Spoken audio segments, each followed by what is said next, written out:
Hello everyone, this is Betsy from Ideas Times 2. Today I have a tutorial on how to make lace stained paper. So I have some samples here. These are ones that never made it to the shop. They're just seconds, like second quality. Like this one has a streak running through it, and so does this one here. So just different things. I wasn't happy with, how dark that got. So just different things like that that made me not. This one is just all muddled. The definition of the lace isn't good. So these are just to show you what we're going to be making, and hopefully without any flaws. These do have some flaws. And then I can also show you how to avoid some of those flaws. So here we go.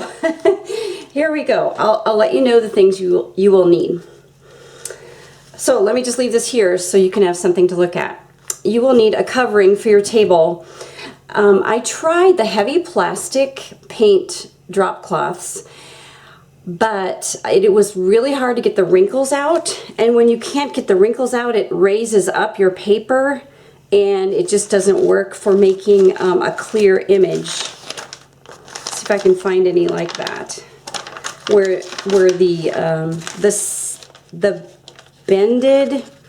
fold of that heavy plastic, because I was having trouble with coffee slipping underneath my table coverings, and so I thought, well, I'm gonna go with the heavy plastic, but the wrinkles are so hard to get out. So if I can figure out how to do the wrinkles, undo the wrinkles on those, the folds, then I think that would be the perfect surface. Otherwise, you just need a surface that this is like the cheapest plastic tablecloth you can find. You can see I've used it many times. And it's double folded because it's so easy for the coffee to, if you have the tiniest hole that you don't even know about, it's very easy for that coffee to seep through underneath, and then you might ruin your tabletop. So this is just a folded in half cheapy tablecloth that I've been reusing this for a while now, so it's worked out well. But with my tripod up here, I noticed that I did put a rip in it, so I won't be able to use this anymore. But anyway, so a table covering of some kind that doesn't have any folds in it. All right, that would be number one probably. Now, the type of paper you can use, this is just 20-pound paper, 20-pound copy paper. You can use basically any paper. Yeah, I think basically any paper. All right, so how do we make the lace pattern?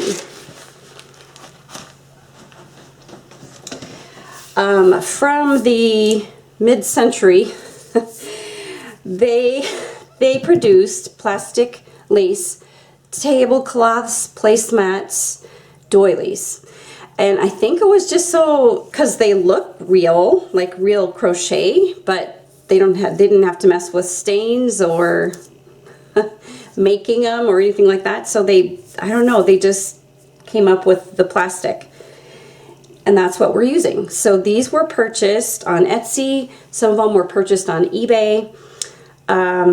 Hopefully you can snag some at the antique mall or at a garage sale, but I have all kinds of varieties. So this one, you'll need something that you can actually see through, so it actually has holes, okay?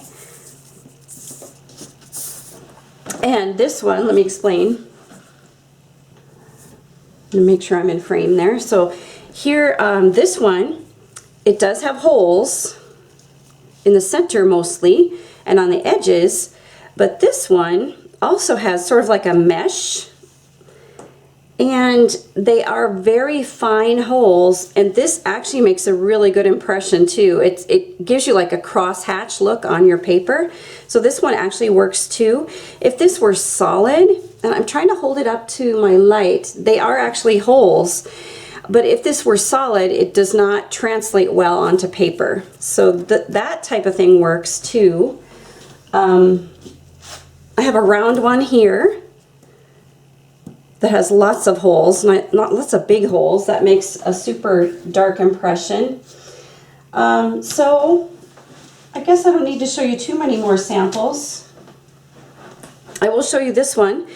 So this one has the same sort of cross hatching, and it is actually, I'm holding it up to the window, they are actually holes, and so this one works well too. I love the design on this. But can you see this? There's a fold. When I received it, it was folded in like this, and I thought, well, I can probably get that off, so I went ahead and ordered it, because you could clearly see in the picture, you could clearly see the fold lines. But I haven't been able to get them out. So I've tried a little bit of heat, but I didn't want to destroy the doily. But if I figure out some way to get those out, I will let you know. But I can still use the borders. And the other thing too is you could cut these apart. For instance, I could cut this center apart and use that on my paper. Or even, I think even the border is not folded quite so badly, so I could just cut out this border and use that on my paper. So you can use parts. So if, for example, if you get a giant tablecloth, just cut it apart and use it. What not to buy? There are a couple things what not to buy. So I'm going to move these aside. This is just too lightweight.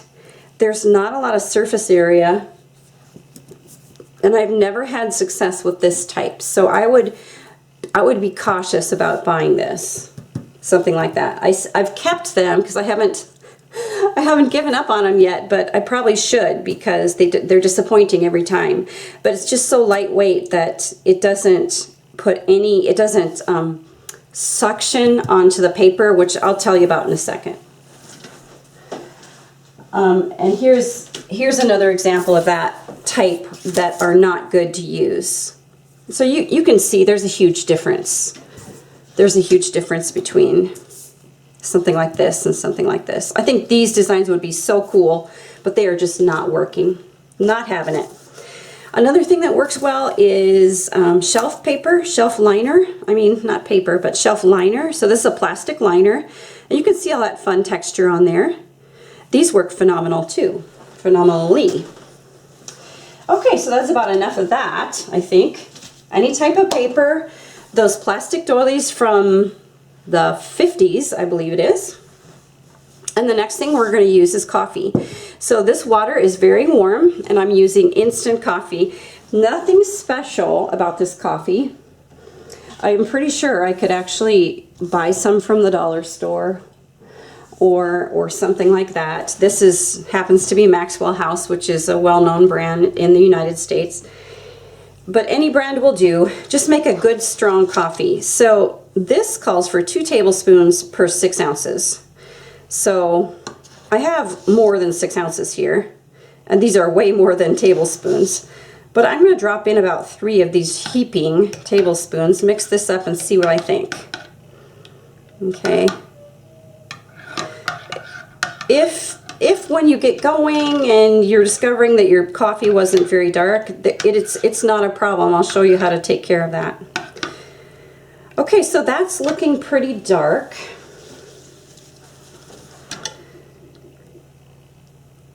I think that's good. Oh, look what I did. Just 1 second.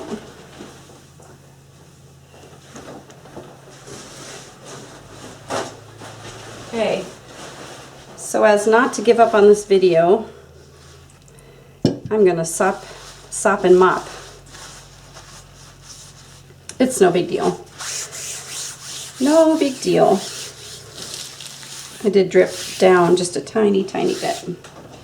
Okay, it is handy to have a paper towel or a rag of some kind. Okay, so what I will do is pour this coffee into a tray like that. And I am going to probably zoom you out just a little bit. So I'm going to take a look at the camera. Wrong way. I think that should work. All right. So I just have a tray. and I'm going to set that aside. Okay, so make sure your tablecloth is nice and flat. I'm going to slip some gloves on because I'm going to do some coffee staining here. And I don't want my hands to get too nasty. I'm going to check the camera one more time. All right, so it looks like I sort of have to keep it here. So all I do is dip my paper in the coffee. Dip my paper in the coffee, both sides, make sure both sides are nice and saturated. Just lay it down on my tablecloth like this and place a doily on top. So you can decide how to do this. You can put this in the middle so that this flower pattern here is right in the center of the page, or you could scoot it down so that this rounded edge comes over here. But the key, so lay it on there however you'd like. You can put 2 pieces of paper side by side and then lay the other part on there. But the key to this whole thing is to smooth it out. Smooth it out like that. And then what I do is I take a spoon. I usually wait until after I get my whole tablecloth filled with this type of thing, right? Then I'll take a tablespoon of my coffee, about a tablespoon. Sometimes it's a little bit more, I think. And I'll run over this whole thing one more time with coffee. Let me get a little bit more on there. Okay? So I use lots of coffee, and then I just smooth it out, making sure it's nice and evenly sort of coating your paper like that. And you can see how you're doing. Another thing I do is if I have a pool of, make sure you can see this. Yep. So if you have a pool of coffee like this, I usually sop that up with a paper towel, just so you don't have like huge stainy places on the edges, but that's up to you. Maybe you like that, and that is fine. I sort of do like blotchy and grungy, so that is perfectly fine too. But if you don't want a huge, section where the coffee has sopped up in just one spot, just mop that up a little bit with your paper towel. So this is it. This is my method. So what I'm going to do is, I think, well, just for ease, and I know I don't have a lot of space on the camera in the angle, the shot, in the shot I don't have a lot of space. So I'm just going to lift that up a little bit, lay a paper right next to it, which you could have done this right at the beginning, but I wasn't sure where I was going with this. Okay, make sure your paper is nice and flat. No air bubbles, so make sure that's nice and flat, okay? And then just put your doily on top there. And you can see this paper is going to be different from that one, because this one, the edges come down through the middle. And I could totally move this right now and center it, but I think it's fine. So this will have a different pattern than this side, and I think that's good. Okay, so now maybe you can see it. The paper on this is way darker than the paper on this side, because I haven't put my final tablespoons on here yet. So let me put a couple more, and then I'm going to spread it out. Now you can see I've got another layer, sort of. It's not dry, but another layer of coffee. And and it will get darker too as it sops it up more. Okay, so now you can see I've got plenty of coffee on there. Make sure I've got the center part. Just like that, that's all I do. And this may dry with some bubbles in it, which is also another cool effect.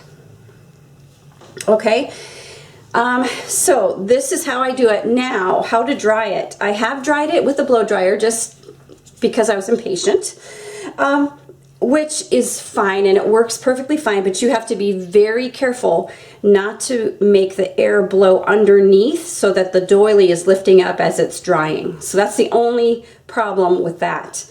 If you had a fan from above, like a ceiling fan, I think that would be perfect. You can dry this with a strong lamp. You could bring a strong lamp over here and dry it. But mostly what I do is leave this overnight. And it is, or sometimes very early in the morning, I can leave it and come home from work and it's ready to take the doily off sometimes. But I do live in a humid climate, and so that doesn't always work. But the most success I've had, because I have a tendency to peek and is it ready, is just to leave it overnight, and in the morning it should be fine to peel. The paper might not be super dry yet, but it might be ready to peel. So what do I mean by that? All I mean by that is, now I don't have a sample to show you, and it would be really hard to get that on film, I think. When you peel up, if you're going to test to see if you're ready to take this off, but the key really is to just leave it until it's dry. Don't mess with it. But if you're thinking it's ready and you want to check, peel up just a tiny part of your doily, and if it's still moist underneath, like you can tell where the lines are with moistness or shininess, then you know it is not ready. Put that back, push it down again, and then just leave it for another couple of hours at least. However, you'll be able to tell. So if you lift it up and it makes no difference in, you can't tell the difference of the moisture underneath and the moisture outside. In other words, there's no shine, no nothing. You've got a beautiful impression. Then you can lift up your doily and let it air dry all by itself.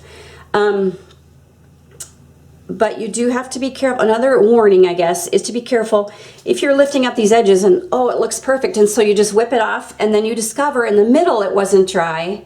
That could be a problem too. So if you lift it, if you're deciding to lift it so it'll dry faster, lift it very carefully and watch it. And if you do have a wet spot, you're going to have to put it back down. Otherwise, it'll be all murky and muddy like one of the ones I showed you. It won't be a crisp and clean look. So is that it? That maybe is it. Oh, I do want to mention something else too. So with those folds I was telling you about, oh, I might even have the sample. I would love it if I had the sample because it is funny. It makes me laugh every time. I think my gloves are... I'm going to look through my papers. See, on this one you can clearly see I had a fold in the doily.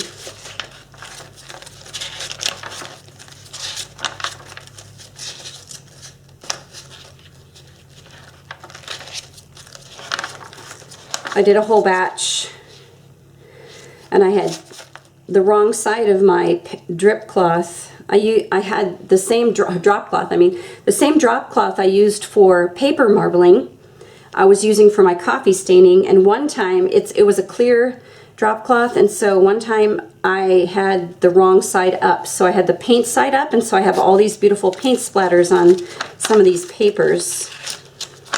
I call it my confetti paper. That one I absolutely love. It's all mottled and grungy looking. I'm trying to find something to sort of make your day, but I'm not finding it. Oh man, I must have used it already. Yeah, I must have used it already. Which is too bad. Okay, so what I wanted to tell you though, so one time, right, when I first got the doily, the fold in it was humongous, and I thought, oh, no problem. This is a raised surface, right? So if I place something heavy on it, that'll take the fold right down to the paper, and it'll give me a nice image. Well, don't do this. This is what not to do, because when when all was said and done, I peeled back the doily and I had giant round blank circles on my paper with a beautiful doily pattern all around it. So surprisingly, I guess it just puts that extra pressure on that area and it squishes the coffee off to the side and nothing happens. Here I thought I was being so brilliant because I thought it would just give it an even, you know, pressure, but no, it didn't work. So that's a little something about that. So just the cautions would be not to have a fold in your surface. So tablecloth, plastic, you know, drop cloth or whatever you have. No folds in there and no folds in your doily, and you should be good to go. Just need coffee, paper. We've all done that, right? So I'm going to take these gloves off and say goodbye. So I hope you enjoyed this tutorial. I hope you try it and can get your hands on some plastic doilies. I'd like a few more so that my whole table can be full. I have a couple and they're beautiful and I love them, but it would be nice just to have a couple more for a giant batch. So anyway, take care, everybody. We love you, we appreciate you, and we will talk to you very, very soon. Goodbye.